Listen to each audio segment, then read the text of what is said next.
Hi, sir. So here's a question for you.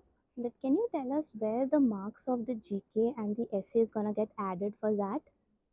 Okay, so actually, if you have seen the XAT 2024 overview, which I have shared also, you will find that it is very clearly stated there that this GK and essay, the scores of these two sections will actually first exclusively be used by XLRI Jamshedpur, right? They are not used by other associate schools.